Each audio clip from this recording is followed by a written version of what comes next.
For marketing qualified lead, I actually consider those subscribers, so this is just my personal philosophy, you're just a subscriber, even though technically you're a marketing qualified lead, until you've shown me proof of life. That proof of life might be showing up on a webinar, replying to an email, spending at least 90 seconds on a page, getting further along in my funnel and having consumed content. Because if you're not going to consume, you're not going to convert.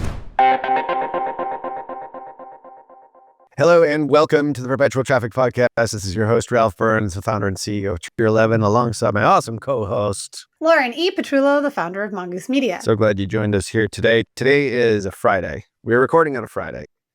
And today, we have a TGIF, as one of my guys say. Today, we're going to talk about, it's an unfiltered episode. Because of just things that have gone on this week that you probably are dealing with in your business. You're probably doing some year-end planning, but you're also dealing with a team and managing that team, as well as clients and or products and or a business. So we're going to talk about a lot of that stuff here today. So we don't really know exactly how it's going to come across. I'm so but scared. The point is like, this is Unfiltered Friday. So, but before we get into that, it's something that we haven't done in a long time. We have not read off reviews. We've been given the gift of feedback. Some cases, feedback. Some cases it's like not so constructive. Some cases constructive, and some days, things that are just going to pump up Lauren's ego. So, okay. But we would love you to leave a review and a rating for us wherever you listen to podcasts. Obviously, a rating is super easy on Spotify. Most of these reviews come over from Apple Podcasts. We've been doing this for quite some time. Did you realize we have 1,155 ratings? Oof. And it's 4.5 stars most of the way through. So should we make it 2025 for 2025? Like, how do we get to 2025 reviews in 2025? That would be cool. I think that's great. See, this is what's unfiltered. Unfiltered, or is it unplugged? I don't know what it is. It's just us doing our thing. Anyway, 1,155 reviews. Like, that's great. Really appreciate everyone who's ever done a review. And we've got a couple here that I think are worthwhile that we have not talked on in quite some time. It was one that was led by Doremi 101. Proud of you, by the way. If you're listening to this, I have not seen or read these reviews. So forgive me if you are watching this on YouTube, because it's going to be, I can't hide anything from my face. So I'm really nervous, Ralph. Yeah. So head on over to perpetualtraffic.com/YouTube to see Lauren's reaction to some of these. All right. So this one is 5 stars from Doremi 101. So far, so good, with some diamonds. Oh, that the episode titles alone really piqued my interest. Non-stalker, stalker method, gardener to goat, hire a bouncer for a CRM, and 500 plus episodes is an insane FT for any podcast. No matter what type of industry you're in, these strategies and tips shared will be valuable. Please listen. Please listen to how to strangle Slack before it strangles you. Too real. That is awesome from Doremi 101. I think you've read that one before. I did. I remember it because she's in PR, and I was like, "Oh, this is a good one." And I remember that episode, the Slack one, because I told you I'd just get notifications like, "That's right." Slack before strangle Slack before it strangles you. That was a pretty good title. All right, this is another. I wonder who came up with it, Ralph. I don't know. I have no idea. See, that's your creative genius right there. This is another one, timely, relevant insights. This is another 5-star. This is DZ and our Wolf, Apple Podcasts. Ralph and Lauren not only do a great job at sharing great marketing strategies, but they also provide examples of current campaigns that are working right now. It's a great insight to see what the top marketers in the world are doing to have success. So that's really nice. Appreciate that. Yay. All right, now let's get into some of the other ones here. These are the fun ones. So leave a review. Like, we used to do a feedback mechanism for this show. So leaving us a review is actually super helpful. So I'm sure we're going to get some negative reviews because we're reading our reviews, but I don't really give a shit because we need your reviews and ratings. All right. So this is a bit self-serving, but it's also this one. Smart gal. Too much interrupting guy quips. Okay. All right. Some very helpful nuggets of info. Sadly, it's sandwiched in between repetitive and not that funny one-liners. Mansplaining and talking over the guests. No, I'm not woke. No, I'm not woke. What works on video doesn't always translate to podcast format without some editing. This is Sherry in Toronto. Don't we love Canadians? We love Canadians. I love the fact that she actually did give us an honest rating here. So with, I don't know what the mansplaining is, because like my wife is, if I ever mansplain, she knows. It's like she cuts it off. So are you trying to mansplain what mansplaining is right now? I don't even know what mansplaining is. Am I doing mansplaining right now? But whatever. All right. I will say what's fair is I am an interrupter. Yeah. And when we have guests, for sure, that's like actually like really good feedback, because a lot of the guests that we bring on are 1,000 times smarter than me. So I'm not the focus of the show, but I like the sound of my own voice. So thank you, Sherry. That is good feedback. It's good. It's good feedback. No, I'm not woke, is what she says. Super interesting. But I will say this is the stuff on video. So there's been a lot of Tier 11 lives that we have brought over to the podcast because it's really good content. And when we're on a live, remember, I'm doing it live, and I have to remember that some people, this might be translated to audio at some point. So I need to explain what John's doing better. So that is super good feedback. I should be doing that more. Definitely something that we're going to change. So appreciate that. Mahalo. Love the podcast. Ooh. 5 stars. Met Lauren. She recommended a few episodes and I'm really enjoying it. This is Sophonice. Sophonice. Sophonice. Okay. You know, she lives in Hawaii. That's awesome. I do. Thanks, Sophonice. So that's pretty good. All right. Another one, 5-star. Can't get enough timely and relevant insights to grow a business from real business owners. Weird S. Word S. Appreciate that one. Yes. All right. This is the one that's going to just light up your day. In a good way or a bad way? I'm nervous. Almost 4 stars, but Lauren makes it a 5. I used to listen to it with Molly back in the day, was legit surprised by the co-host change, but here for it. This is Quake and Adi via Apple Podcasts. So that's recent, like within the last week. So I don't know. Did you pay Quake and Adi? I'm going to start. If there's anyone that's within 5 meters of my immediate distance, I'm going to do the opposite of social distancing and just take your phone and be like, yes, here's Chick-fil-A on me. There you go. There it is. So you make. I want to get 2,025 reviews now. All right. So should we incentivize people for reviews, which is totally illegal to do? No, the FTC will say no. Nope, not at all. Nope, withdrawn. Ralph, how dare you? Withdrawn. We would love to have your reviews on the show. We haven't read them in a while, so I appreciate everybody leaving a review. We will read it on air, so you'll be podcast famous for 5 or 10 seconds. Which is very cool because this does go to about 250,000 people every single month, which is pretty amazing to really think about it. Hey, we were number 31 in the country. We go in and out of the top 25. I don't know if you know that, like it bops up and then it comes back down, and then it's an average rating for the week. But like on any given day when it's released, it's in the top 20, 25. So that's very cool. Like we've got a good audience here, but we certainly want more, and we want to be able to help more people. We're trying to bring stuff here that is relevant and useful to you because we're in the business every single day. And that's the reason for this show is sometimes it's just me and Lauren get together and just bitch about stuff that's going on in the industry or with our teams or whatever. That's behind the scenes. So talking about that, like what's the most relevant thing that happened to you this week that you think the PT listener might find useful? Relevant thing that happened to me this week that the listener would find useful? Well, I mean, today is the start of Black Friday deal, so my immediate go is who's getting a PS5? Because I am, and I'm trying to game. So what's your gamer tag? Hit me up. But in the useful things that happened to me this week, gosh, look, it's Friday. It's like No Friend November. So I'm head down a lot of the stuff. But I think... Well, you go first. This is unfiltered. We don't have any planned answers. I have a bone to pick, just in general, a bit with how people view, like we've talked about this before, how people view a lead. Not all leads are the same. And we came up against this past week where we had a client who was resistant to giving us the information in order for us to be able to optimize our ads for the most qualified leads. So when you bring in a lead, especially if you're in lead gen and you're selling a high ticket product, in this case, like a 4-figure product that has, multiple upsells and is really, really good. Like I say, what space it's in, but it's in the info space. The point is that not all leads are treated the same.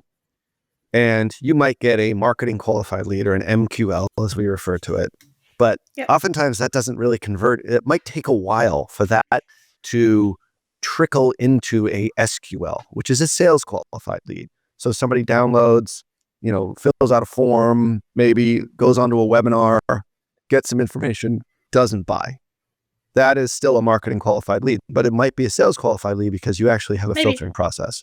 So the filtering process could be through lead forms, like we've talked about here many, many times. So you might pay more for a sales qualified lead than you do a marketing qualified lead. When you're working with an agency or an internal team, you have to be able to communicate which is which. And that was not communicated. And our team, in this particular case, in my opinion, should have done a better job in communicating exactly what is a marketing qualified lead versus a sales qualified lead. And the client should, if you're running internally or you have a marketing team or you have an agency, you should have to give full transparency onto what actually converts at the end of the funnel as opposed to just keeping them in the dark. And this is where I think everyone, obviously there's a certain amount of, hey, I want to give my team enough information so that they do a good job, but why not be fully transparent? Why not open the entire kimono and actually get a real working relationship where everyone benefits? And if that means divulging financial information, like, do it, because that's the most important thing at the end of the day. So if you have an internal team or an agency, they should know what your finances are. They should have an internal view of what actually is working. And the client and or internal team should also have access to everything from the first step in the journey all the way to the last part of the journey. And that full transparency makes for a great team, and it makes for, a partnership approach as opposed to an adversarial approach. And I think a lot of people are reluctant to give up some of that information because they don't want to give control to the other side. And I hate that. And we came up against that this week, and I don't think we did that great of a job in resolving it. And, we can always improve. We are not perfect by any stretch. What? No, we're not. But I think by looking at the right things, like the things that actually make businesses money, not the stuff that can be manipulated, ROAS sucks and all that other sort of stuff that we've talked about many times here on the call. Preach. Those are the things that matter if you're trying to move the needle in a business. And we met with a client this week that does exactly that. I was in San Antonio this past week. We met with a client. They're very transparent. They tell us exactly what's going on. Like, we know what their numbers are. Like, we know what their sales are. We know what their profit margin is. We know which end of their business is more profitable than the other. Like, we know what their challenges are.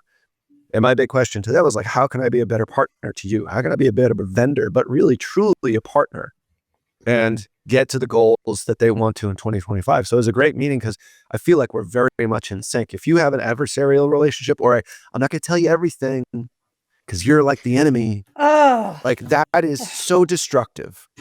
And I think no matter if you're dealing with an agency or you're dealing with an internal team, I think the same principles apply. And if you're doing that right now because you think you're being smart, you think you're being savvy, well, being transparent actually gets you to get to your goal that much faster. And success is a hell of a lot easier when you actually do that. So that's my bitch of the week. Thoughts, comments, confessions? 100% agree with you. When you're being obtrusive to your data, it's not just harming the agency partners, but you're also harming the algorithm. So I was like, oh my gosh, I can replay exact conversations that other people might value from. I understand the subterfuge and why you want to do it.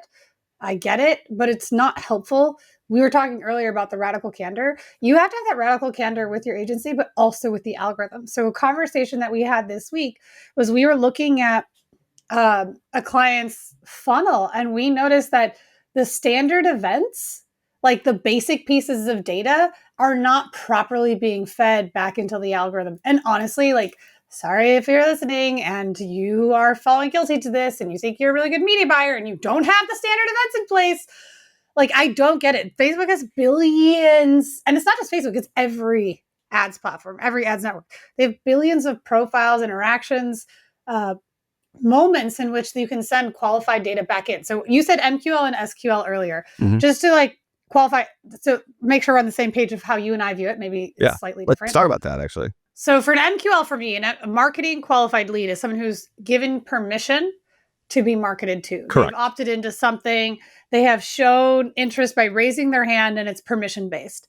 A sales qualified lead for me is someone who meets 2 of the 4 BANTs. So BANT being budget, authority, need, and time. If they meet 2 of the 4, they're a sales qualified lead. If they meet 1 of the 4, they're not. B for budget, A for authority, N for need, T for time. So if they have the budget and can afford whatever you're selling or providing, great. If they have the authority to make the decision, they are a sales qualified lead.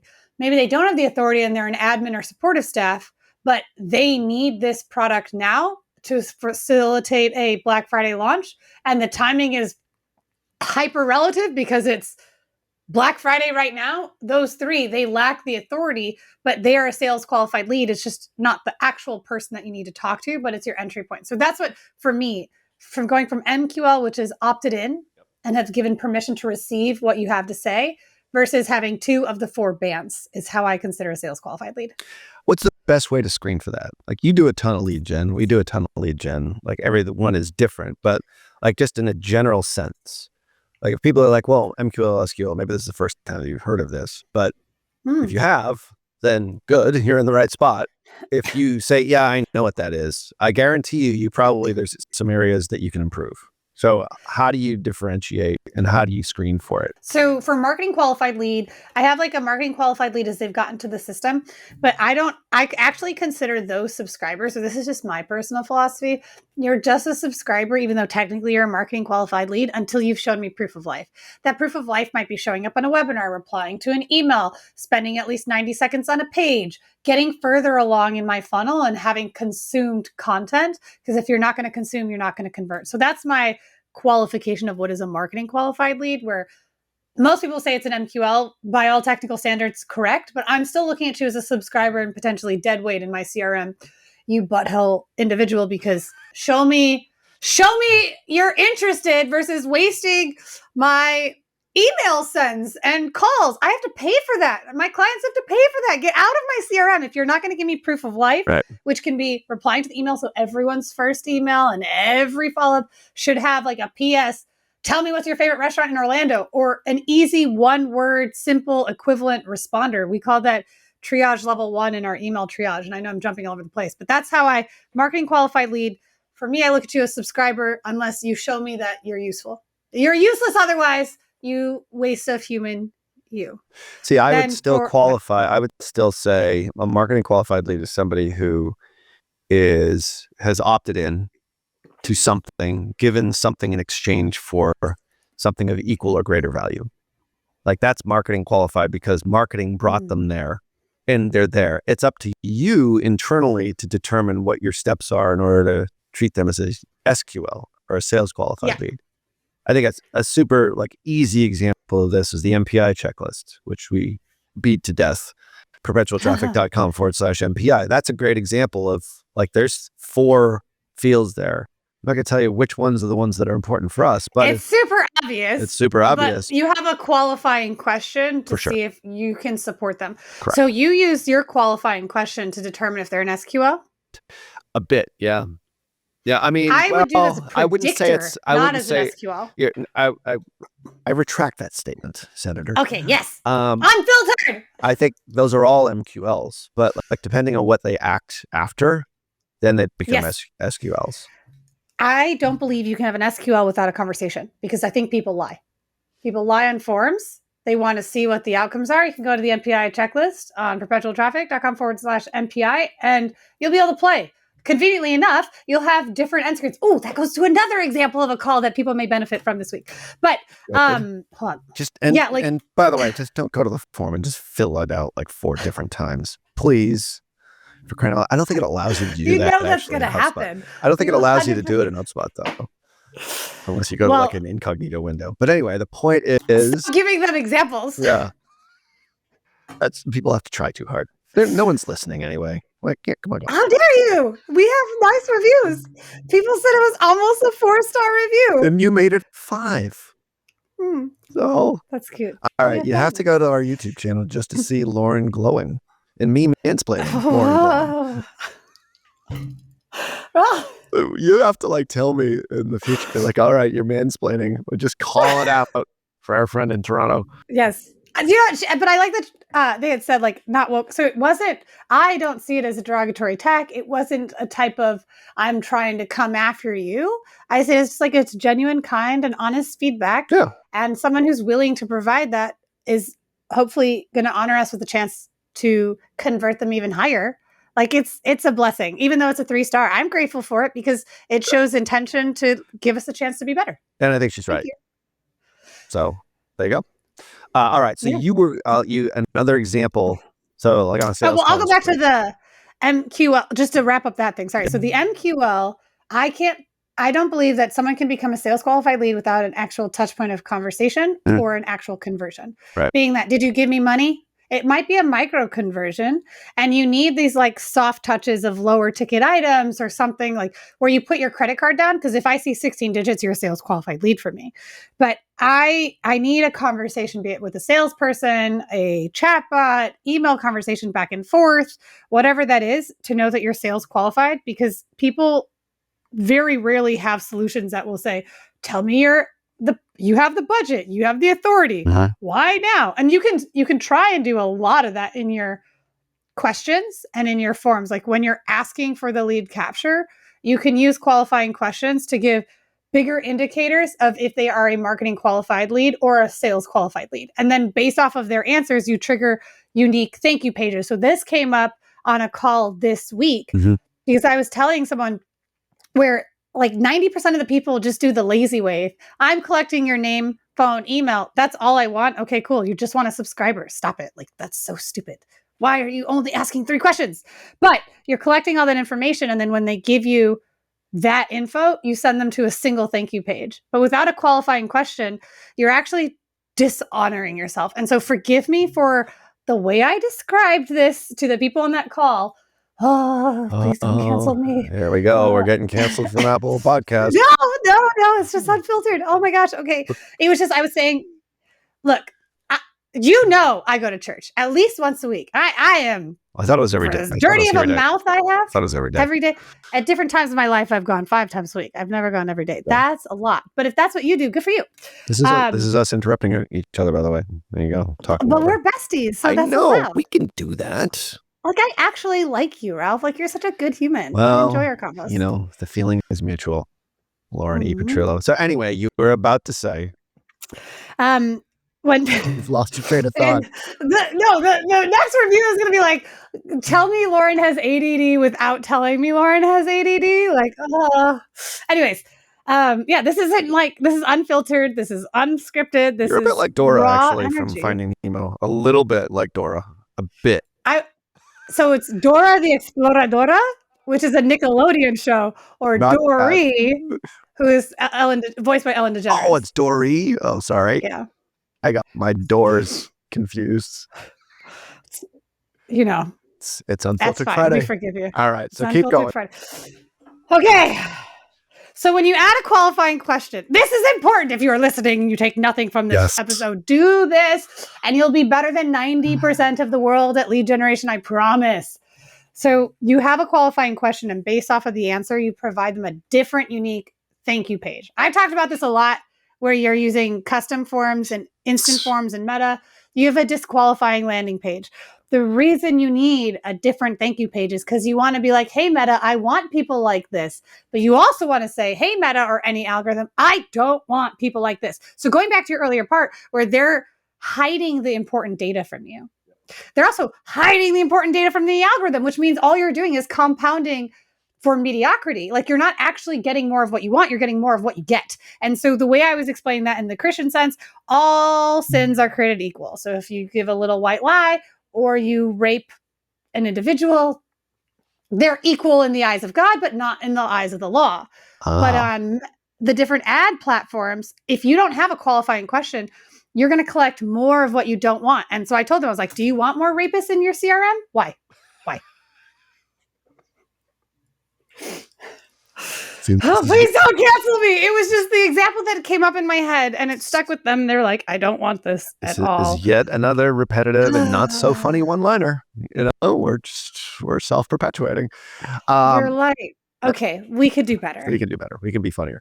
What you're saying is, so for the non-qualified, like, if you have the 4 questions, one of them is somebody that you don't want.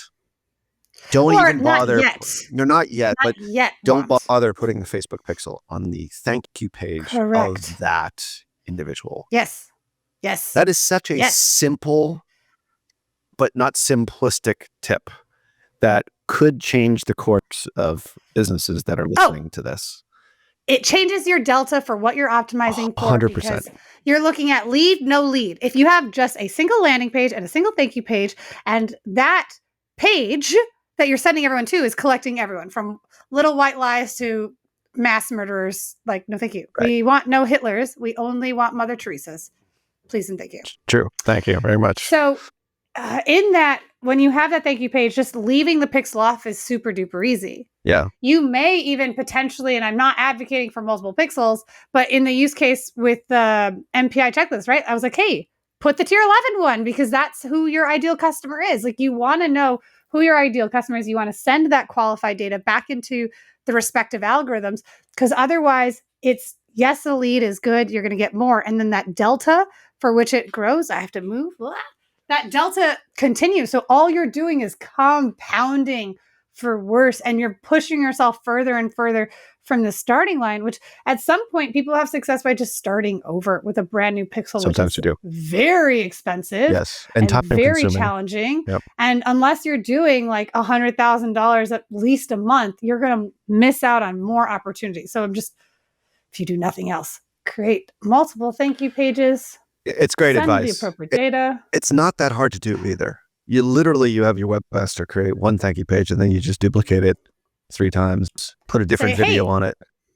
Yeah, sorry, we're not ready for us yet. Right. Here are some great resources for you, though. Yes. And then you can still have them in your CRM. You can still send them emails to get them further more qualified. Maybe they can't afford you. Maybe they're not in a position where they have the authority to acquire you. Maybe you're only looking for B2B partners. Maybe you're only looking for people in a specific geographical location. Why are you collecting and then paying for stuff you don't want? Now, the counter argument to that for an agency or an internal team says, well, wait a second. That means I'm not as a internal team media buyer or an agency, I'm not getting credit for that lead that I generated. So therefore my cost per lead is going to be higher. Cool.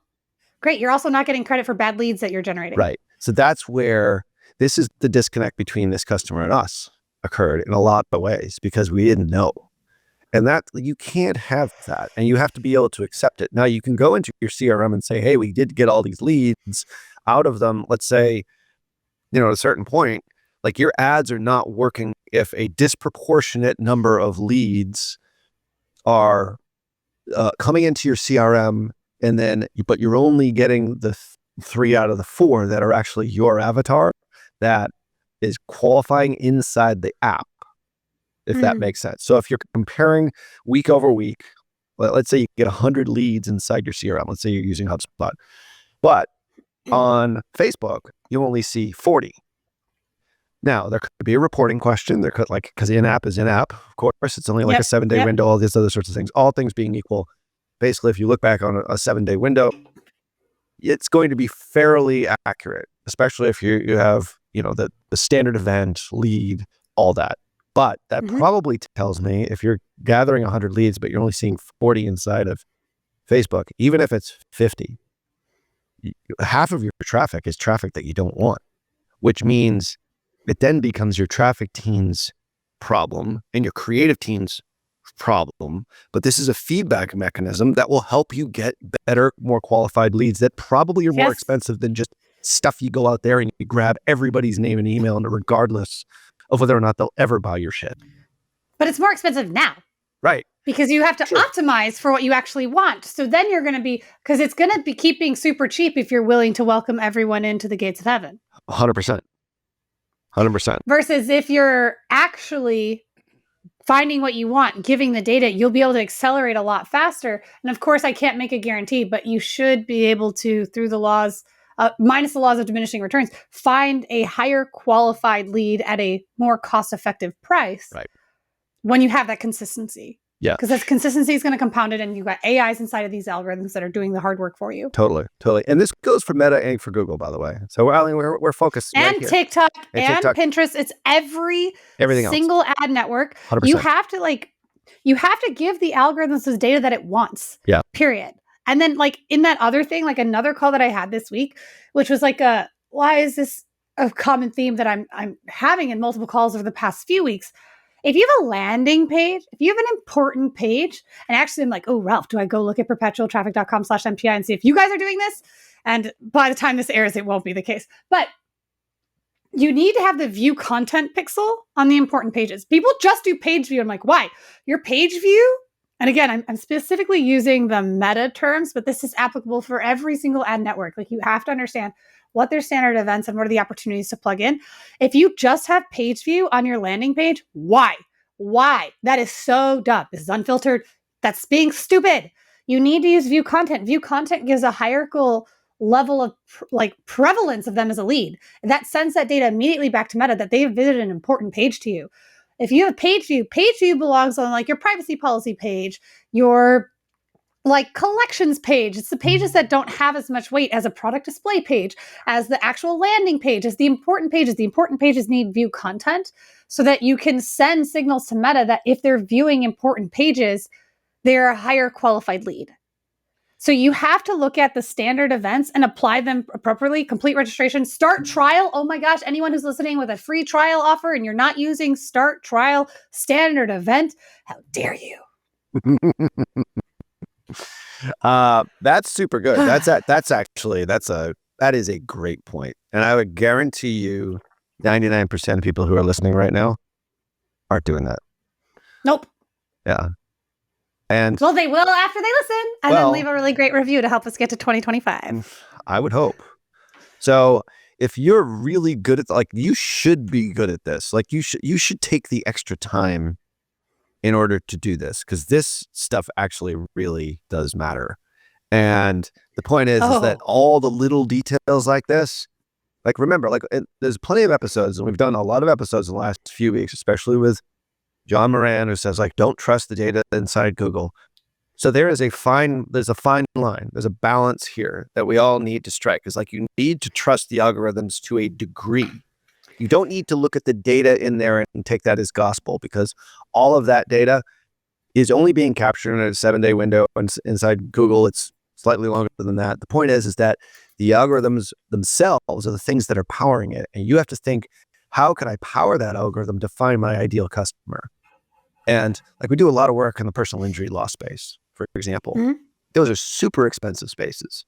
So we start optimizing for, lead form intake, phone calls. However, those are the initial sort of ways to get momentum. And then we ultimately optimize for the thing that they really want at the end of the day, which is a signed case. And that might take 2 days. It might take a day. It might take 2 weeks.